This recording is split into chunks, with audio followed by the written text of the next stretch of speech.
welcome to Service Headline News. I'm your host, Marty Smith, and I'm joined by our lazy historian, Eric Perrott. Standing on his feet. And our man in the closet, Jake Wall. Who stands for no man. And we're here to bring you the latest headlines and updates pertinent to all servicemen and women. So sit back, get informed, and have a laugh as the Swearing In Podcast presents Service Headline News. Gentlemen, it's good to hear from you again. Right on. Yeah. Glad to be here. Yeah? Your week go good? Always nice. Or The the week went well. Got to see a couple buddies of mine over the weekend. Had a few beers with a couple guys named Marty and Jake. Yeah, that was a good time. Yeah. I mean, how Would've been a long good did you time. loiter in that barbecue place? I don't know. 2.5. I think that girl left, changed clothes, and then came back and worked her second shift by the time we left. So, Yeah. That was a good So time. much so Scott had time to get seconds. That's it. More We'll turkey. order to, second meal. I've never love it. sat in a restaurant, just shooting the shit kind of session with a man like Scott Westfall, who had more props for his stories than I've ever seen in my life. He had graphs, he had charts, he had pictures, he had video, and that was I just would a bullshit expect- session. I would expect no less from that guy. That was I impressive. come back No. from walking in on the priest in the bathroom to find Scott standing in front of his easel with a whiteboard. I was like, what in the... All right. But a shout out to Broken Bones Barbecue down in Monument, Colorado. It was good food. Right That on. was good. Okay, on to this date in military history. So the date is the 2nd of May, 2011. I'm not going to ask you what it is because Jake already spilled the beans. But on May 2nd, 2011, Osama Bin Laden, the founder and head of the Islamist militant group Al-Qaeda, was killed in Pakistan shortly after 1 a.m. by U.S. Navy SEALs of the U.S. Navy Special Warfare Development Group, or SEAL Team 6.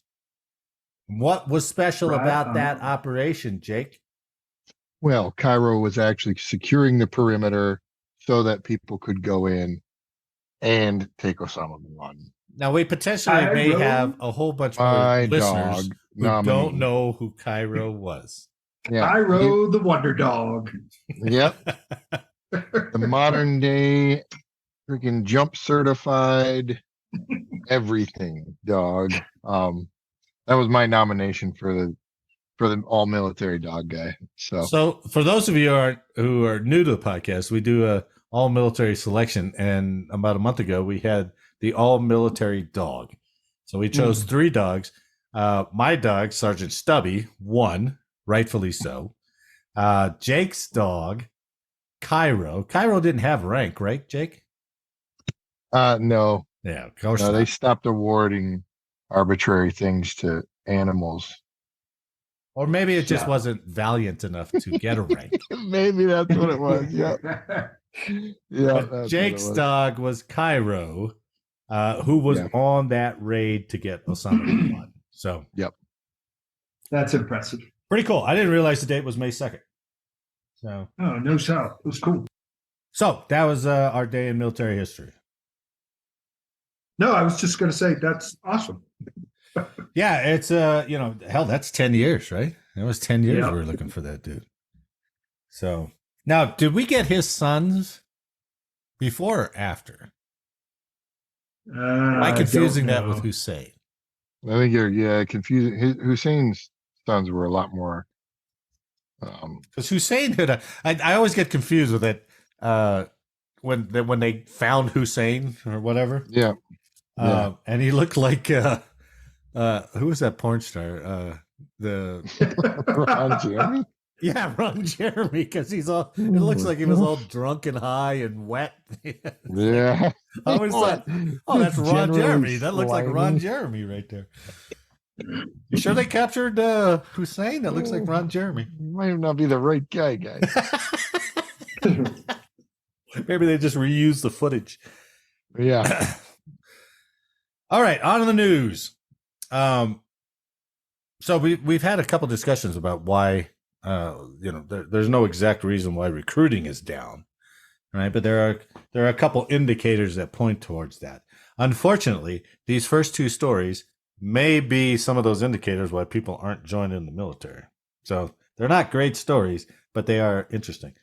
Our first story is from the Dallas Morning News.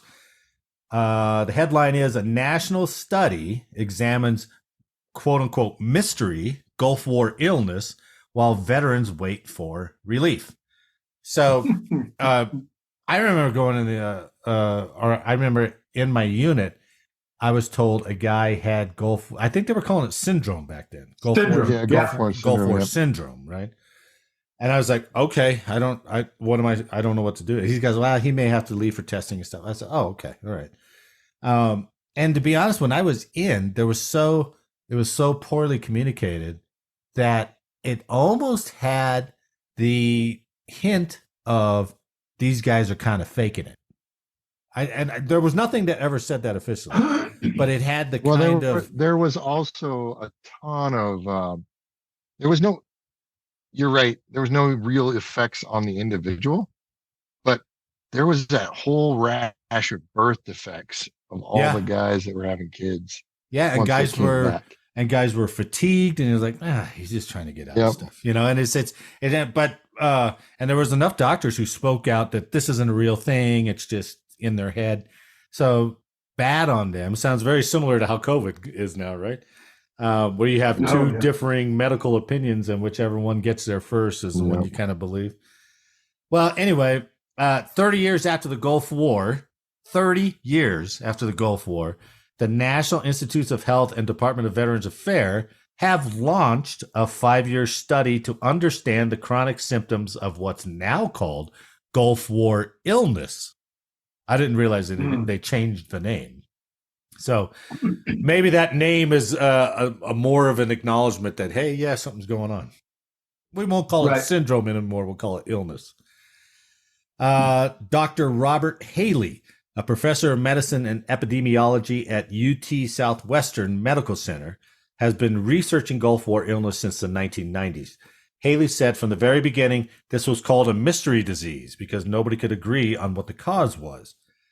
Haley published a paper last year identifying sarin gas, a nerve agent that attacks the brain and that was detected in Iraq during the war, as a potential cause of Gulf War illness. Haley hopes the NIH and VA's national study will ultimately lead to treatments for Gulf War veterans, the youngest of whom are now 50. Hello. Yeah. In the 90s, Haley was invited to a meeting by philanthropist Ross Perot.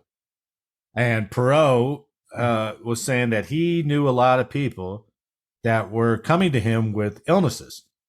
And it seems like they were saying that they were experiencing brain fog, memory problems, trouble breathing, and more other little symptoms. So Perot asked that Haley run this study on the vets.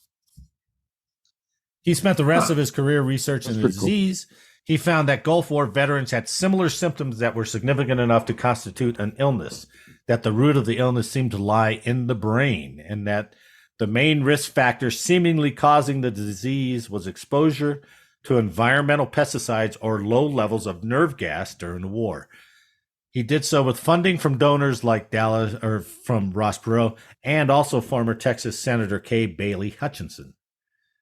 Almost a year after Haley's paper, Haley published his paper last year. So after a year after he published it, the NIH and VA launched their study of Gulf War veterans.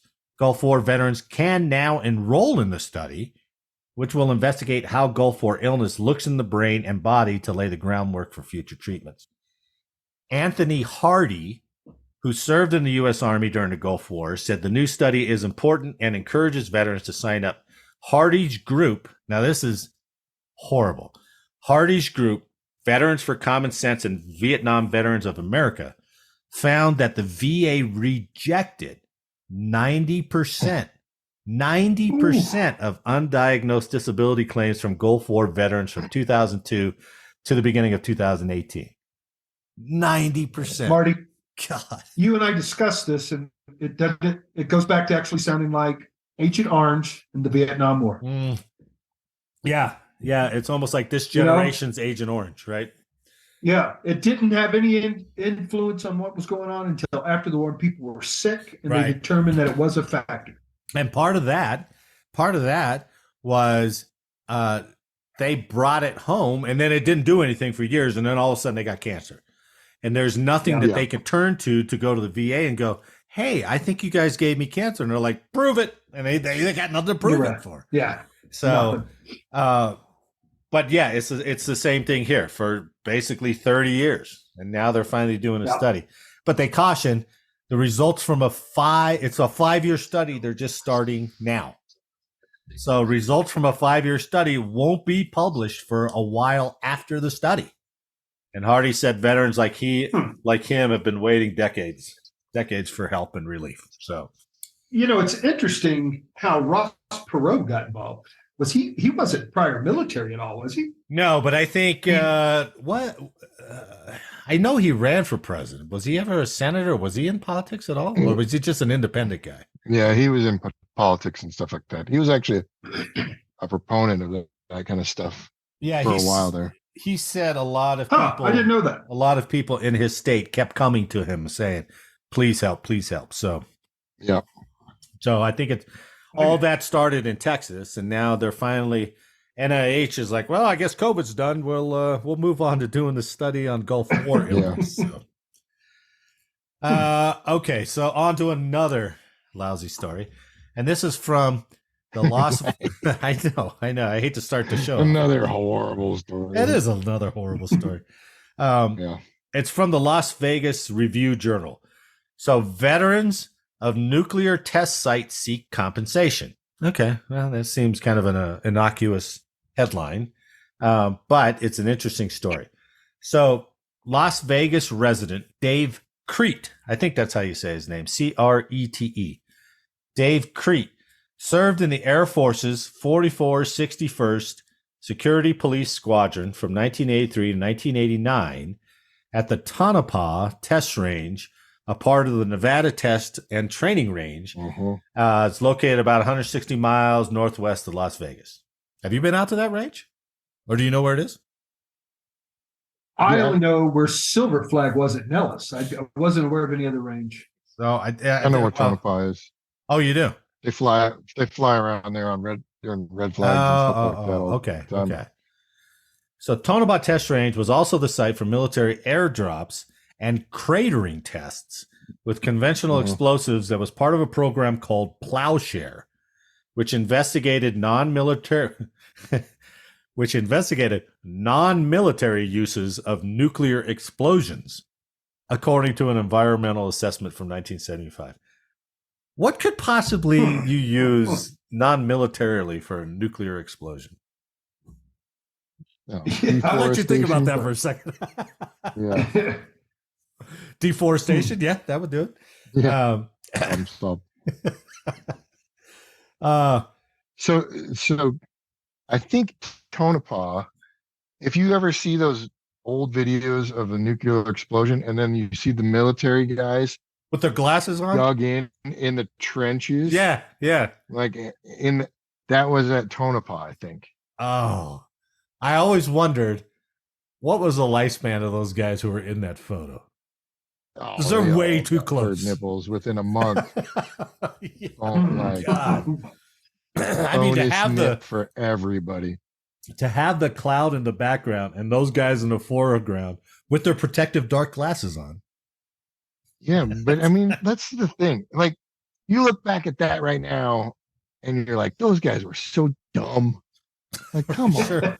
Right. And you know for a fact we're doing something just as dumb right now. That'll be revealed to our kids. The future will be like, man, those guys were dumb. I don't believe they did that. Like I said, I'm telling you, my prediction in life is that somebody's going to run a study 10 years from now. and they're going to go, hey, remember all that sunblock we told you to put on way back when? Well, that's cancer causing. And people are like, what? That was actually causing the cancer. You told us to put on 50, 100, as much as we could. They're like, yeah, sorry about that, buddy. That was Yeah.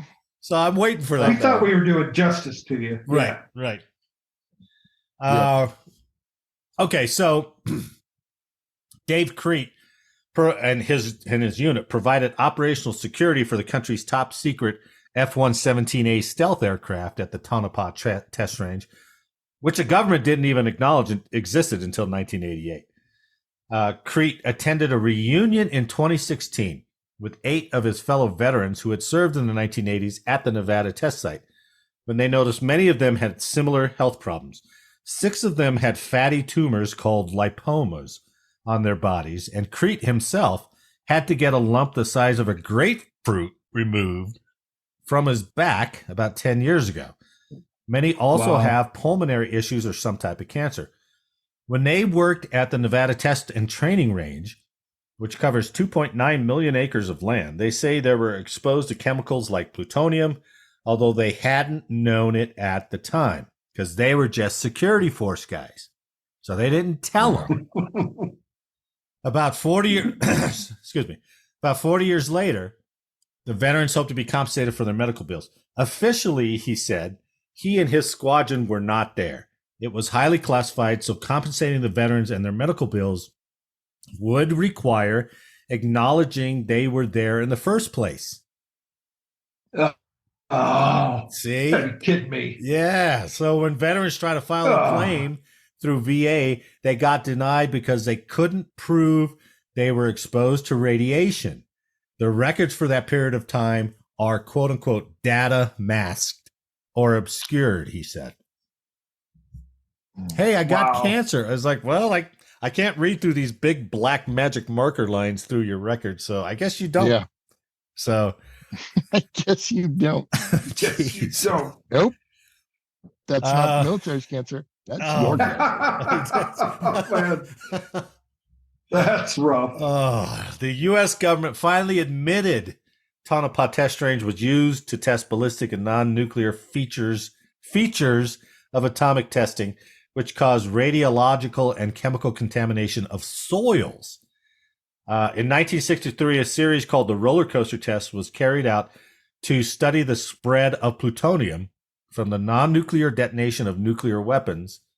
Plutonium releases what is known as alpha particles, which are easily blocked from the skin, but breathing it in even small amounts can cause adverse health effects, according to the National Nuclear Security Administration. Well, guess what's prominent in Tonopah Test Range? Dust storms. Dust storms are common in the spring, and strong dust devils rise up during the summer. So the most, the worst thing it can do is breathe it in. Well, here comes your plutonium dust devil. We were the guy, Randall Groves, who's a 60-year-old Dallas resident who also worked at the Nevada test site, said, we were never told that we were being exposed to anything. Of course not. Why would they tell you? It's secret. It's need to know. Your security forces, you don't need to know. So, or once again, they were just so oblivious that they didn't even bother knowing. It could be. Yeah, I mean, like, that's true. That probably does do things. Right. No. And being a 20-year-old in the military, how much are you absorbing knowledge-wise, right? So no bad intention is what you're saying, Jake. Just occurred. We weren't aware. Well, I don't think there was bad intentions. I think it was unintended. I don't think it was bad intent. I don't think it was malicious. Yeah. But now that it's like, now that it's coming out, they're like, oh crap. Right, could be. Like trying not to acknowledge this. But well, here's a good thing. Dave Crete, the guy we talked about at the beginning of the story, he's pushing Representative Mark Amodai, I think that's how you say it, Republican from Nevada, to introduce federal legislation that seeks to compensate veterans who are exposed to toxic chemicals. The bill is still being drafted, but hopefully they can push something like that through. The legislation, now get this one, The legislation would fill in the holes that an executive order signed by President Bill Clinton in 2000. President Clinton signed an executive order which compensated civilians and Department of Energy employees who worked on the country's nuclear weapons. But it did not cover military, Department of Defense, active duty members, or contractors. Whoopsie. We overlooked everyone else at that base. So sorry about that. Yeah. So he's pushing to get some legislation. Hopefully they can, and hopefully they can get get that taken care of. God bless, man. Yeah. All right. Your history. Are you ready for some good news here? That's a good one. I like it. Last week we were talking about the best Ranger competition, right?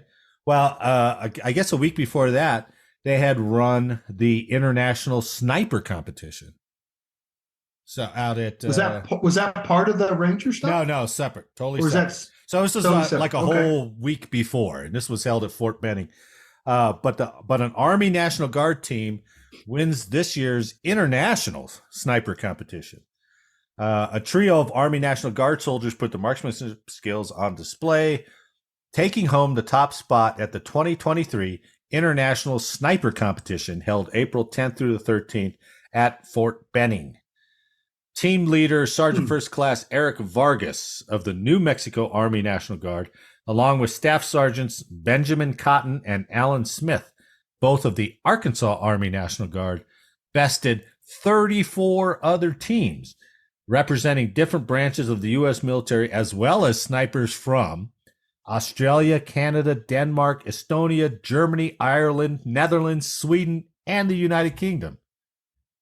Holy cow. And these three National Guard guys beat them all. Pretty badass, man. That's cool. I thought we talked about that. How often do they have to work? They're focusing on their craft constantly. Constantly.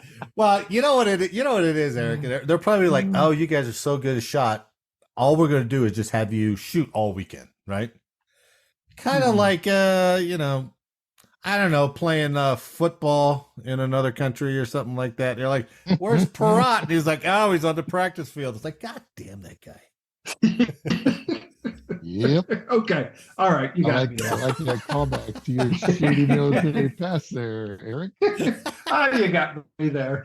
Don't Eric's you like, dare I'm not working. trash on these guard snipers. I'm not working. We'll I'm bring playing up football. bad crap about you. And for those listening, Eric, but it wasn't flag football. It was full contact, right?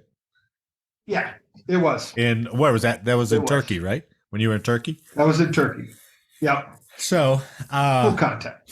Full contact. Who needs a gun? Stand a post when you can play football. That is true. It's all good. Right? And you can hike a pigskin between your legs.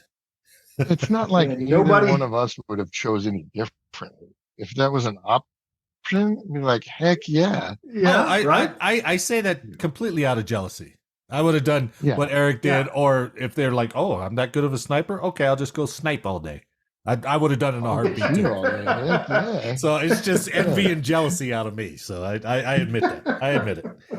But all three of these guys on the National Guard, they're part of the all-guard marksmanship team. So it's composed of some of the best marksmen from across the various state National Guards, and all have competed before in another sniper competition and another international sniper competition as organized by the National Guard. It's called the Winston V. Wilson Sniper Competition. So here's just an example. For 3 days straight, the snipers were tested on their shooting skills, physical endurance, and problem-solving abilities across a variety of scenarios and with multiple weapon systems. There's a really good video on this, but it's nothing but music. And I didn't think that would make the best podcast for us to describe, oh, he's carrying a rucksack. Oh, he's shooting a gun. Oh, he's shooting a pistol. But I'll put a link in. I would make the pew pew noise.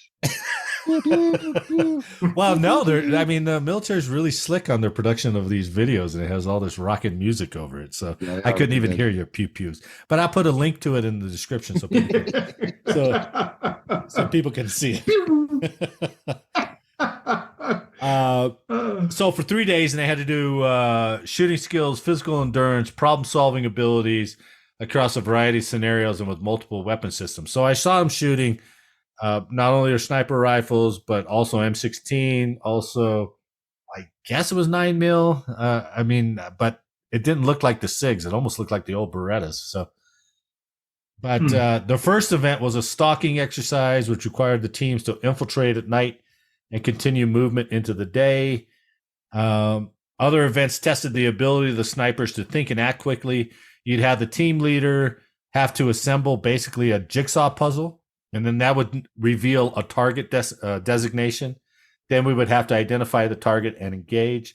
On another one, they would have to solve a math equation, the answer to which would give them the correct target to engage. Other exercises involved the snipers shooting targets from multiple firing positions, urban environments, time scenarios. In one event, for instance, the teams were presented with weighted ammunition boxes before a ruck march. The less weight they chose to carry, the fewer rounds of ammunition they would have to shoot. That's just a mind screw right there, right? It's like, well, you could take the lighter ones, but you'll have 20 less shots. And I'm like, oh God. So that would be kind of neat to watch, and the video is pretty good. It gives a pretty good representation of what they had to go through. That Staff Sergeant Smith said there's always a physical stressor element and very little sleep. So over 2.5 days, I think they did it. Not getting a lot of sleep and humping and then having to calm your heart and your breathing and take a shot. That's pretty badass. That's pretty cool. Guys, that kind of training right there is going to ensure our future. And when it comes to war, that kind of stuff right there is going to ensure our future. That we will not be beat in a conflict. Well, I wish because of that.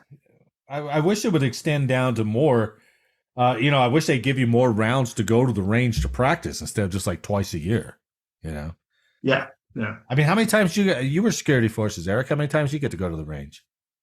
Well, we had to qualify every 6 months. Okay, so twice a year, right? Twice a year. Yeah. But when we were, I told you we did, emergency service team stuff. We'd get to go and expend some rounds, especially when it was forecasted for those events. So all the emergency service teams throughout the Air Force, they had plenty of ammo to go expend. So we got to shoot more than your routine cop at the gate and stuff. I remember being part of Space Unit Buckley, and I wanted to take our guys just because I had Army time, and these guys are all space babies. I was like, let's go to the range, right? You guys haven't done that since basic. Yeah. So, and they're like, yeah, great idea. That's a good morale event. Let's go qualify at the range. So I go and I talk to the security forces at Buckley in Colorado, and they're like, yeah, you can borrow weapons, well, you clean them and you give them back. We have no problem with it. Yeah. And I'm like, great. It's all set up. And they're like, we can't give you any ammo. They're like, what? It's like, we only get so much. We're not going to give it to you. We only get so much for the year. And so that whole idea flamed out, right? Because ammo cuts are ammo. I mean, budget is budget. Ammo cuts are one of the first and easiest ones to do. Yeah. Which makes us less effective as a fighting force, but we're shooting missiles. We'll never get down to rifles again. So hopefully. No. But if we do, I want to be with those 3 National Guardsmen. No doubt. Exactly. I'll just spot for you guys. Don't worry. I'll just spot for you. You guys need coffee? I'll go get it. I'm going to be your runner for sure. Yep. What do you need? I'll drive you to the bar tonight. So don't worry. I'll make sure you get home safe. Yep. Just keep me with you. Okay, it's time once again for our all military selection. So much like the NFL selects their all pro or all NFL team, we are selecting our all military team. Should I go over our previous? Yeah, I'll go over our previous just for people who haven't listened. So our previous selections are our all military battleship was the USS New Jersey, Eric's, and that was Eric's choice. Yes, sir. Our all military tank was the M4 Sherman. That was Jake's. Our all-military fighter jet was the F-15 Eagle. Another Eric. Go Air Force. Another Eric Go Air win. Force. Our all-military rifle was the Spencer rifle. By me. Thank you very much. Our all-military Air Force general was Hap Arnold. Of course, There you go. It's a little under dispute, but it made up for it with that's still debatable. Our all-military dog was Sergeant Stubby, who was my selection from World War I. They made a gas mask for him. How much more do you need? I'm still thinking old Douglas should have been there. I don't know. Our all-military animal was not Douglas. It was Staff Sergeant Reckless, the horse. Yeah. Reckless. Presented by Jake. Our all-military machine gun was the M2, of course. Deuce. Our all-military propeller bomber was the B-17, of course. And tonight we are doing our all-military Marine General. Yep. Continuing along the theme of nominating stuff we have no idea. No idea. Marine Corps General. No idea. And if you're new listening to the show, there is no scientific rhyme or reason how we make our selections or how we even get somebody to enter the contest. So I will go. I like it. I'm going first. All right. Okay. Just because I think. No, you go last because you won last time with the B-17. Oh, it's going to be so anticlimactic if I go last. That's your rule. All right, that's my rule. Okay. All right. Who's up? All right, Eric. Heads or tails, Jake? Tails. I win heads. Sorry. I don't think you Okay. get the point, man. So That's dumb. a bullshit. That is so dumb. You should have just taken it. You son of a bitch. That's how You our lose. that's how our selections go. But you played along perfect, Jake. You played along so well. That worked really well. Wait, two out of three. You should have interrupted me before I even said it. I'll choose. Nope, you lose. It's the other one. I like speed. We went with speed. All right, guys, I'm going to go first. I am going for the Marines Marine. Lieutenant General Lewis Chesty Puller, a Marines Marine. Okay, guys, a bona fide badass leatherneck with the scars to prove it. Oh. The man was not only a badass Marine, but he was a hell of a leader. This author is fantastic. Lead by example. I'm not even reading. I'm quoting here. Occasionally, I got to put the data out there. Well, reading is kind of a form of quoting, Come on. I suppose. All right, yep. So, a badass, okay? The guy led from the front, all right? Yep.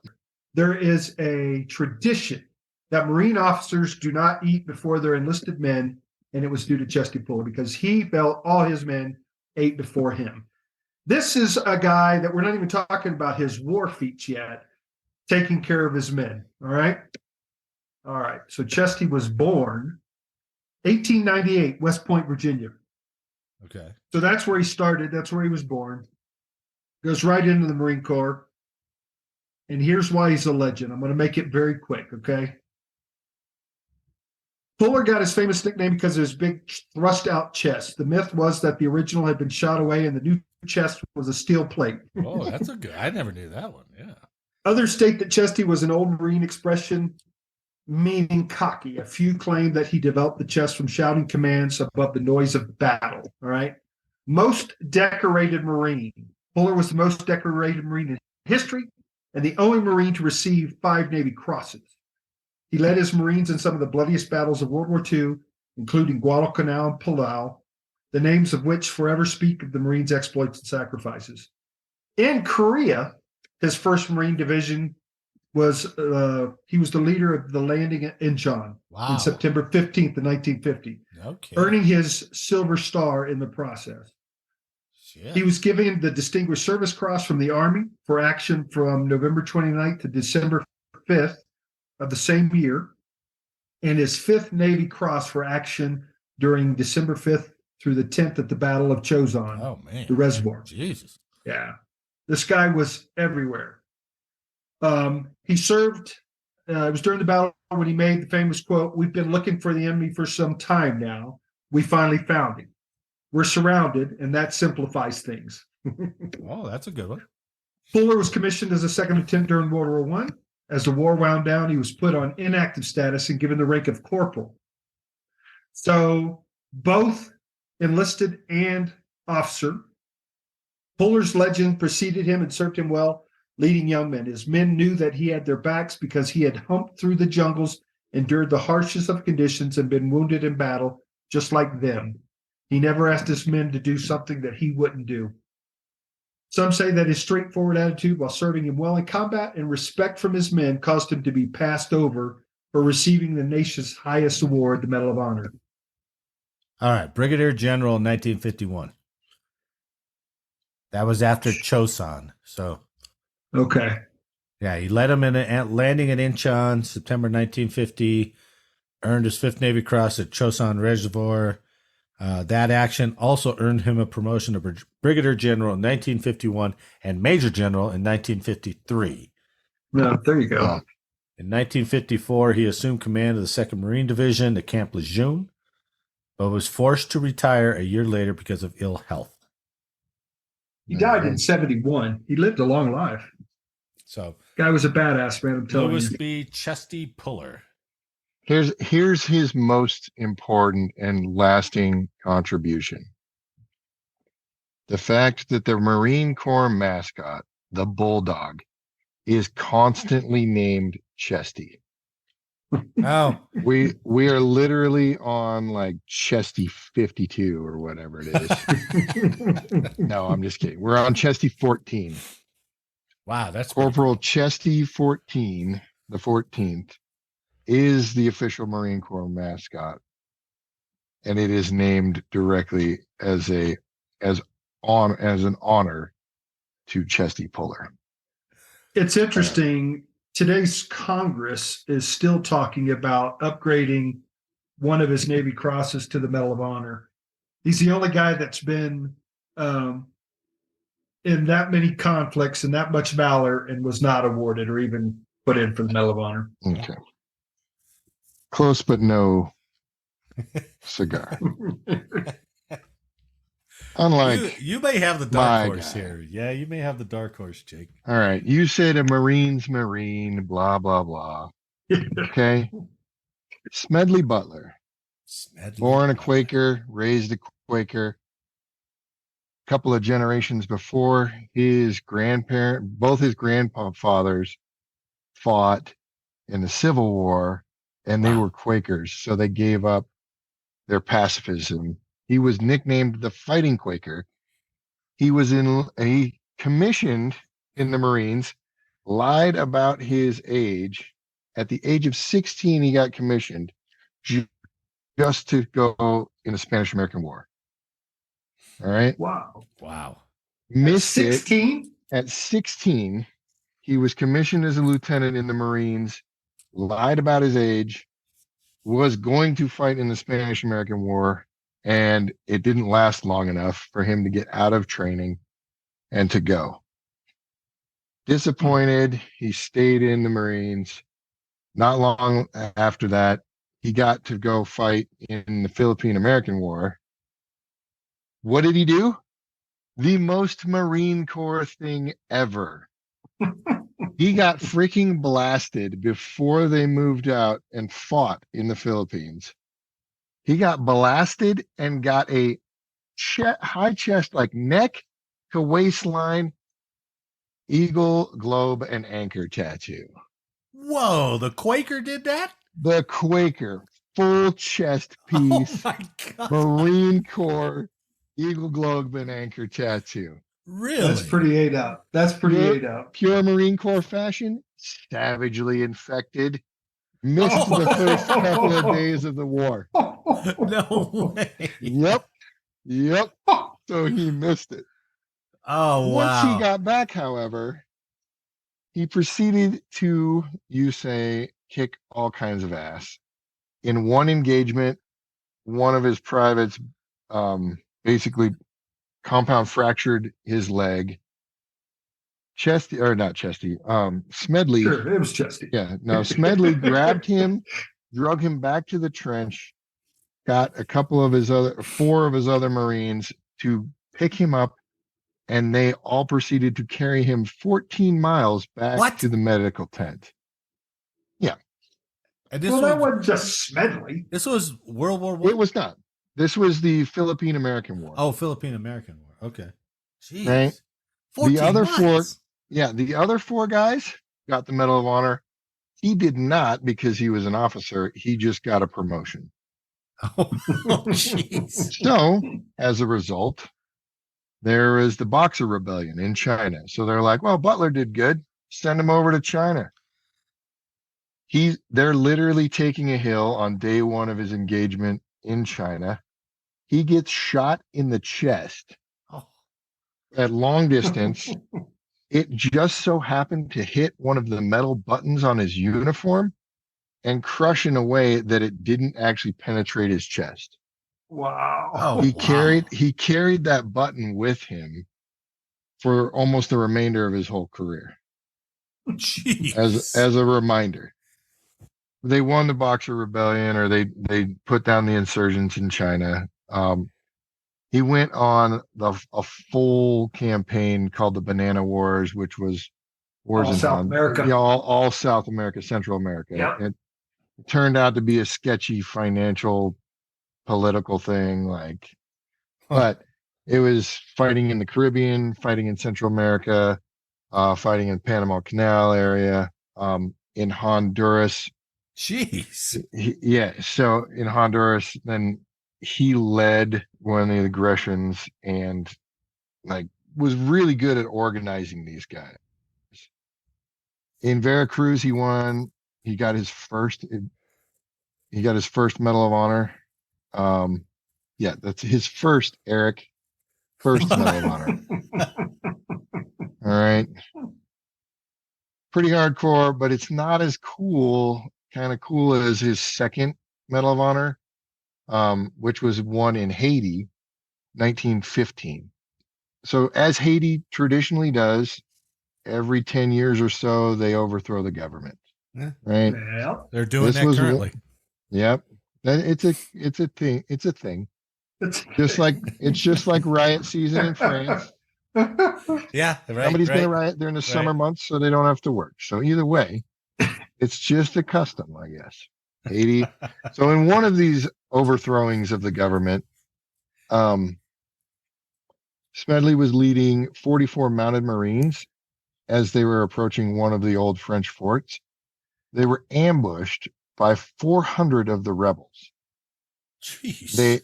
It was coming on at nighttime, way back in 1915.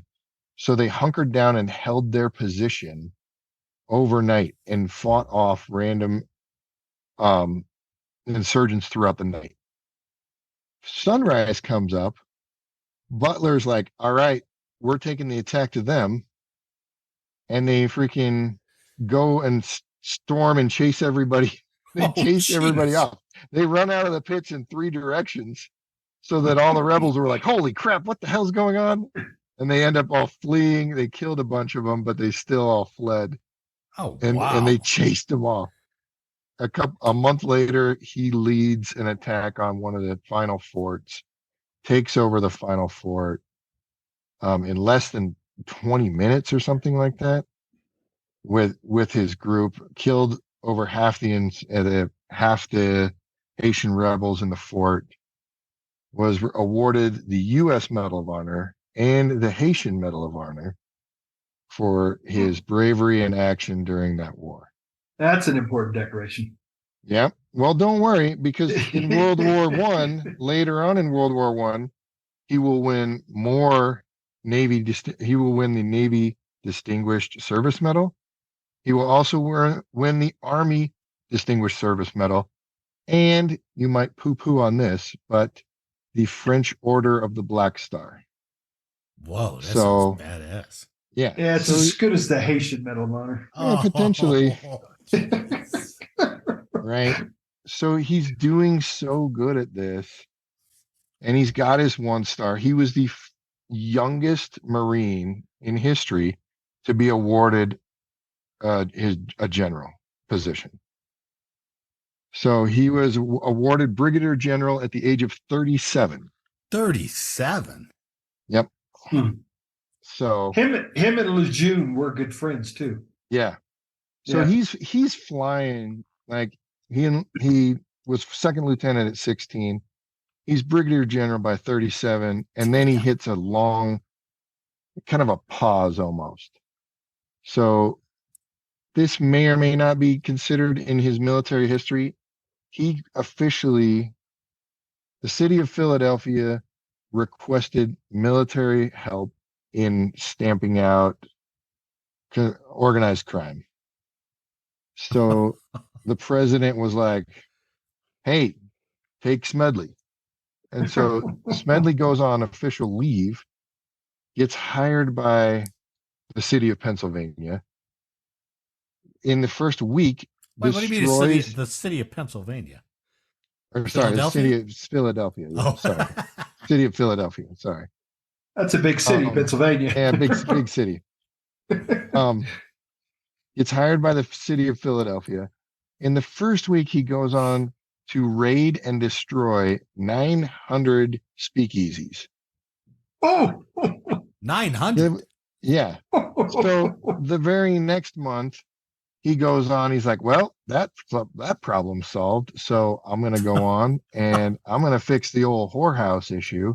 Yeah. And then after that, I'm going to stamp out gambling. And then we're going to go on to political corruption. And he's just like constantly just ticking off and solving these problems. And hey, you know what? Wasn't that against the Posse Comitatus Act? No, he was on leave. He's out. He's officially on leave from the military. Oh, gotcha. Yeah. So, damn. Within 2 years, the politicians in Pennsylvania or Philly then go, all right, you're doing too much. Let's not go too far. So, citing differences in management styles and his aggressive leadership tactics, they basically ask him to step down. So, wow. However, in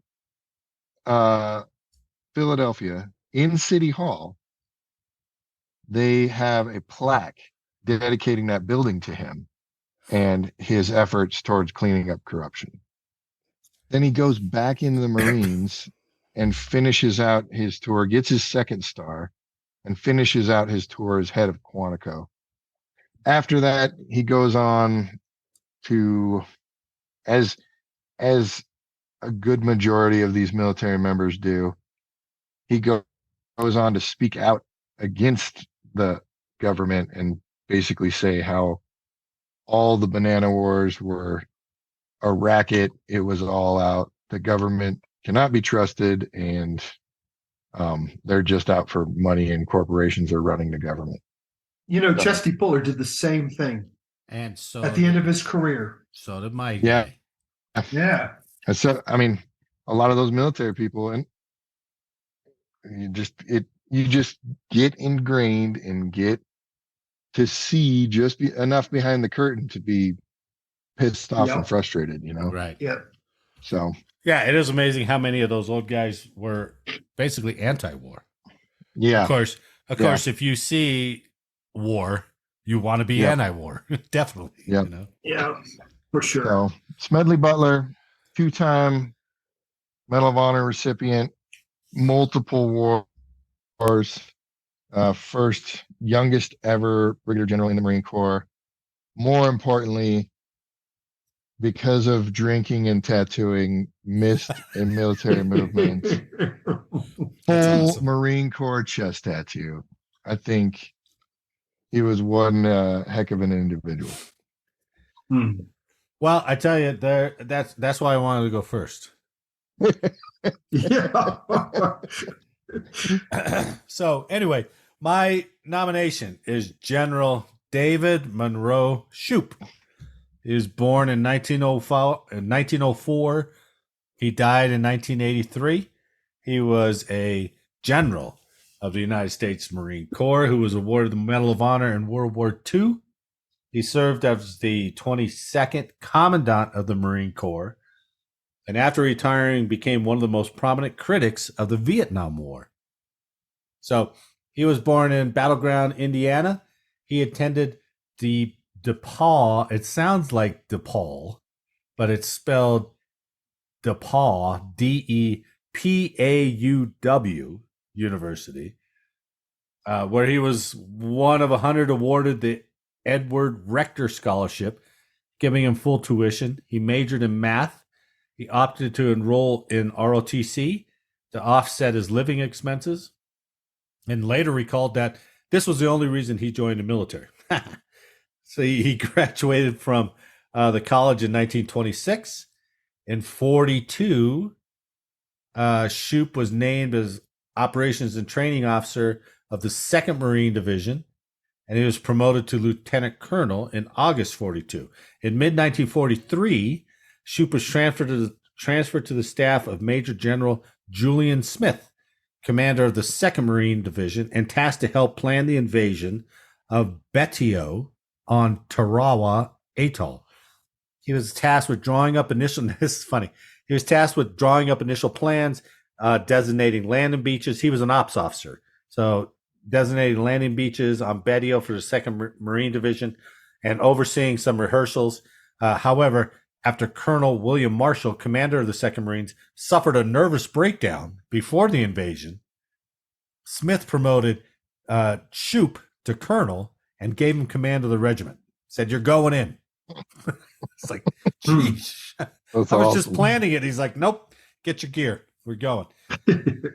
So the invasion of this island by Tarawa commenced on November 20th, 1943, with Shoup disembarking from the transport USS Xylan. So it's just the one that carried all the landing craft.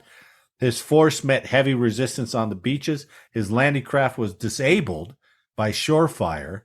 So basically, he had to swim and then walk ashore. He came ashore around 11 o'clock. He was struck by shrapnel in the legs and received a grazing wound from a bullet in the neck. In spite of these wounds, he rallied Marines around him and led them ashore to join the initial assault waves, which had already been fighting for like 2 hours by then. He was able to coordinate the troops on the beaches and organize them as they began to push inland against an anticipated Japanese counterattack.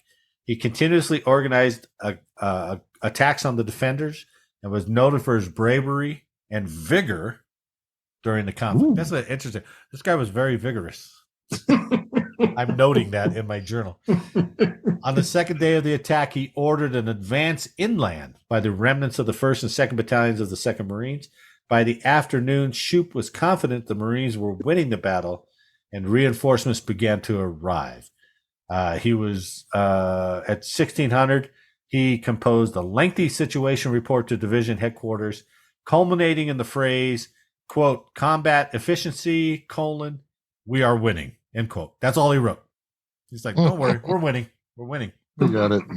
That night, Shoup was relieved by Colonel Edson, the division's chief of staff, and for his leadership during the assault and the push inland, Shoup was awarded the Medal of Honor and the British Distinguished Service Order. For his role in planning the invasion, he was awarded the Legion of Merit with V device. He was also awarded Purple Heart for the wounds that he suffered. And just a little fact, 6 years later, Shoup made a cameo appearance in the movie Sands of Iwo Jima, reprising his actions that night on Tarawa. That's kind of cool. That is very cool. You never hear of his name either. I've just never heard of his name. Right. And that's why I started reading it. That's why I chose him instead of General Lejeune.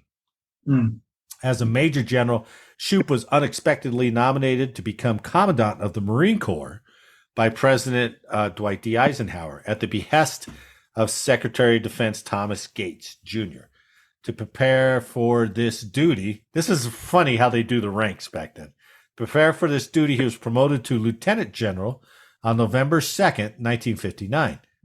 Then, A couple months later, on January 1st, 1960, he was elevated to general. They just gave him 4 stars. They're like, there you go. You're the man. You're the man. Upon assuming the post as a 22nd Commander of the Marine Corps. He would later serve under the administration of John F. Kennedy from 61 to 63, and then the administration of Johnson in 63. He retired in 1963. But before he retired, as he was a commandant, his outlook on the Cold War conflicts, and this is what's funny because this is what we were just talking about. Shoup's outlook on Cold War conflicts was greatly influenced by his upbringing, and he was frequently an opponent of military action against the Soviet Union. Shoup opposed military action against Cuba, warning against any attempt to intervene militarily against Fidel Castro. Shoup later warned against an armed response during the Cuban Missile Crisis, noting how difficult it would be to invade the country. Later, Shoup was strongly opposed to military intervention in Indochina from the beginning. Indochina is Vietnam for all those security forces out there. Though Shoup was asked by Kennedy to stay on for a second term as commandant, even despite their differences over Vietnam, he declined. And in December 63, a month after Kennedy's assassination, Shoup retired from the Marine Corps. However, after he retired, he came out against all the he came out against the military machine. He came out against Vietnam. He had a whole bunch of quotes about the military industrial complex. Funny that we're talking about that 60 years later, and he was saying that earlier, like Smedley did, and like all those other guys did. They all spoke out about the military industrial complex, right? Yep. Bullard did too. Yeah. So Shoup, a career Marine, trusted confidant of President John F. Kennedy, and a recipient of the nation's highest award for valor, will go on to become an outspoken critic of what he saw as rising militarism in America, fueled by the defense industry and career officers, and buoyed along by a citizenry that was enamored with war stories and tales of heroism. Jeez, it sounds like he's talking about just today. Sounds like the same thing he's talking about today. Because he says he has some quotes about there. War justifies having a war department, justifies having a military. So it's this big cycle that just keeps feeding itself. Yeah. And all the money that's involved with that. So that's General David Monroe Shoup, who is my nomination for the all-military Marine General. So let us know in the comments who you vote for, Chesty Puller, Smedley Butler, or David Shoup. And Chesty. We will announce the winners next week. So what do you think? End of the episode, Endex or Endep? So look, I screwed that up. Endep. Endep. On behalf of all of us here, I'd like to thank you for listening today. Please like, share, subscribe, and let us know how we did in the comments. And as always, make sure to download the next episode for more service headline news. Man, thanks for the week, and I'll see you next week. Good night, guys. Have a good one. All right, guys. We'll see you later. And Eric, I am a little disappointed. I didn't get to see your Air Force wings tattoo. Can you truly call yourself an Air Force member? From thigh to collarbone. I'm going to put it nipple to nipple on my Nipple chest. From knee to hip flexor. That's what it was. Nipple to nipple, Bubba. Thank you all for listening. We'll see you next week.